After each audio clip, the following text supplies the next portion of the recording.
Assalamualaikum warahmatullahi wabarakatuh.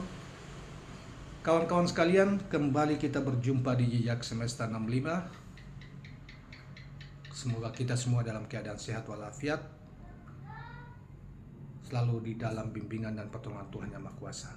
Kawan-kawan sekalian, kali ini kita akan hadirkan kembali tentang dinamika politik capres dan cawapres yang semakin dinamis dari waktu ke waktu.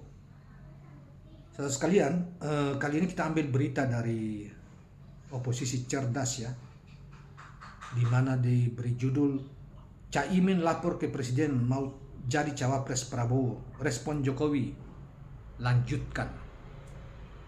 Judulnya seperti itu. Jadi kali ini kita hadirkan tentang bagaimana partai-partai yang tergabung dalam rejim ini, rejim di bawah pimpinan Pak Jokowi, itu senantiasa berkoordinasi dengan Pak Jokowi, walaupun Caimin juga seperti ya, kita mudah-mudahan kali ini benar. Karena beberapa waktu yang lalu, misalnya bulan kemarin, Profesor Denny Indrayana telah membuka kedok mainan dua kaki yang dilakukan oleh Pak rejim, Pak Jokowi, terutama kaitan masalah cawapresnya Prabowo. Pertama, di satu sisi dia minta ke Pak Jokowi, minta kepada Caimin supaya memberitahu Pak Prabowo supaya segera mereka berdua deklarasi Prabowo Caimin. Di sisi yang lain, dia bertemu dengan Prabowo dan meminta supaya Erlangga dibagi cawapresnya Pak Prabowo.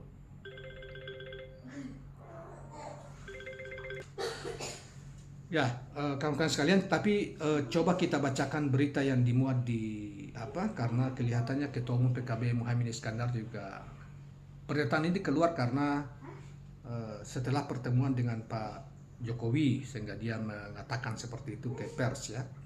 Saudara sekalian, Ketua Umum PKB Muhaimin Iskandar atau Caimin mengatakan saat bertemu Presiden Joko Widodo di Istana Merdeka, Jakarta Senin, tak hanya melaporkan soal update koalisi PKB dan Partai Gerindra, namun juga kata Caimin dirinya menyampaikan perihal keinginan maju jadi bakal cawapres pendamping Ketua Umum Partai Gerindra Prabowo Subianto yang sudah lama diketahui Jokowi. Caimin mengklaim Jokowi pun mempersilahkan dirinya maju jadi cawapres Prabowo. Kan sudah lama menyampaikan keinginan jadi cawapres Prabowo. Sering diskusi itu. Respon Jokowi ya lanjutkan, gitu saja katanya. Meski demikian, Caimin enggan menceritakan lebih detail bahasan terkait bakal capres dan cawapres yang dilakukannya dengan Jokowi. Dalam pertemuan itu, Caimin mengakui juga sedikit membahas soal koalisi jelang Pilpres 2024. Ya, saya laporkan kita jalan terus, koalisi PKB Gerindra jalan terus. Saya laporkan ke Presiden juga pertemuan dengan kiai yang mendukung koalisi, kata Caimin kepada wartawan di Gedung DPR RI Jakarta Selasa.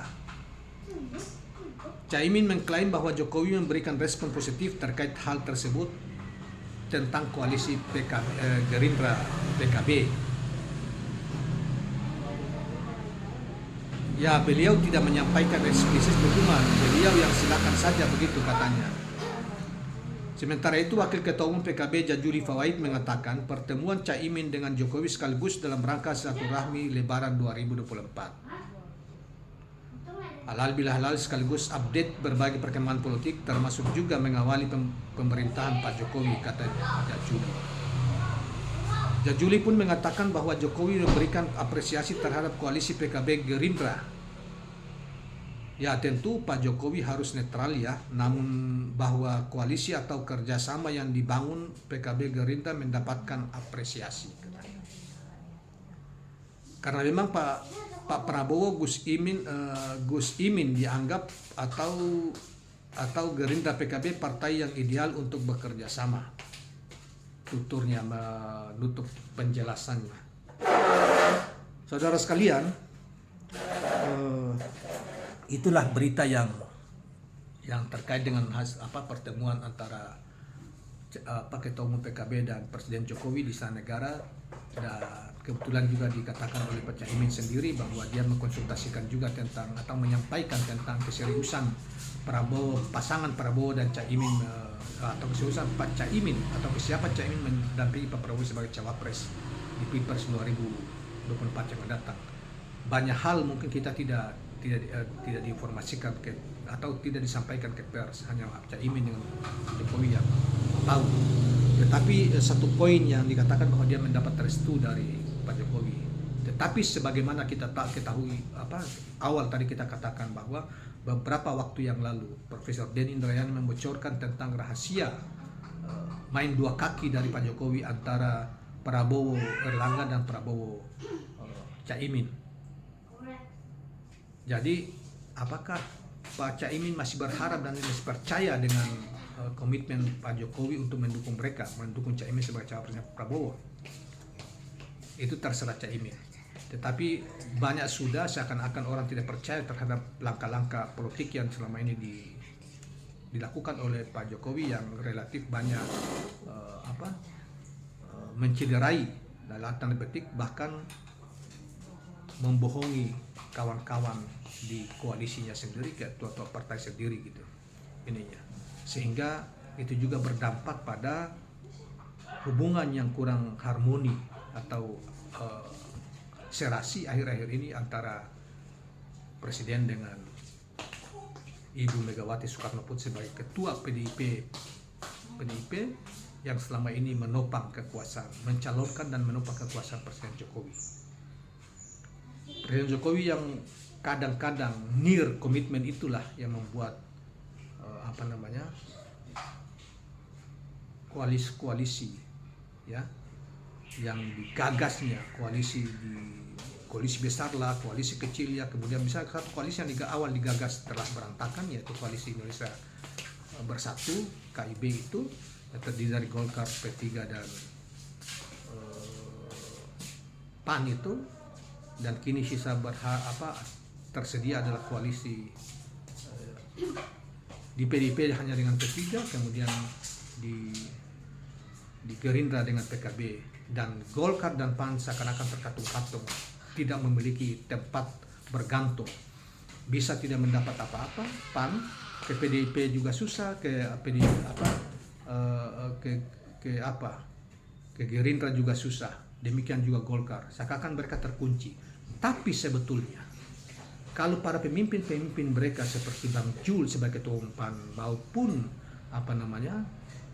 Erlangga Hartarto lebih sebagai ketua umum partai Golkar yang partai besar, kalau lebih mandiri dan mereka punya nyali, sebetulnya mereka berkoalisi saja berdua, di mana memunculkan Erlangga sebagai calon capresnya dari partai Golkar, atau siapa yang dipercayakan oleh partai Golkar bersama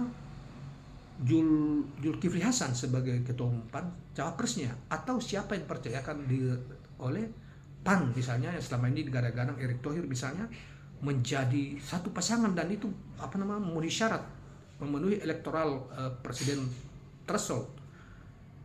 Kalau mereka berani, kalau mereka tidak terlalu tergantung pada Jokowi, ya, mereka partai besar, ya, kalau mereka punya kemandirian, dan kalau mereka punya pride untuk fight, baru nanti ketika sudah terjadi 2 putaran Pilpres, mereka bisa bergabung membentuk koalisi besar kah kecil kah, terserah mereka.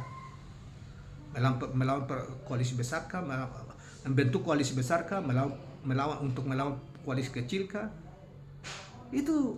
Itulah kalau mereka mau menunjukkan sebagai pemimpin gitu loh. Nah, itulah yang paling realistik daripada misalnya Erlangga ke PDIP juga tidak jelas, misalnya tidak mendapat tempat misalnya cawapres, di Gerindra juga begitu, demikian juga sebaliknya Pak Zulkifli juga sama, dan tidak bisa mengendorse kepentingan partai sebagai cawapres misalnya. Kan mereka berdua kan lengkap itu dan memenuhi syarat. Mengapa mereka gagasan itu tidak, walaupun katanya di acara rapat di PAN kemarin salah satu opsi sudah mulai keluar tentang itu.